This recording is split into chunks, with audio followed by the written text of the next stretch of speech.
Station లిమిట్స్లో ఇంగుడూరు గ్రామంలో ఈ నారాయణ స్వామి తర్వాత సూర్యనారాయణ అనే వాళ్ళు పోయిన నెల అంటే సెప్టెంబర్ 23వ తేదీన నైట్ హైదరాబాద్కు వెళ్ళారు. పెద్దమ్మ తల్లికి ముక్కుబడి చెల్లించుకోవడానికి.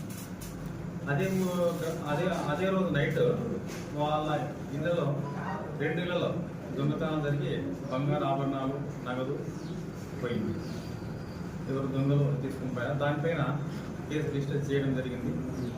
తర్వాత మా తాడిపత్రి రూరల్ సిఐ గారు శివగంగారెడ్డి గారు వారి సిబ్బంది, అనంతపురం డీపీలో ఉన్నటువంటి టెక్నికల్ టీము, తర్వాత క్రైమ్ పోలీసుల సహకారంతో ఈ కేసును డిటెక్ట్ చేయడం జరిగింది.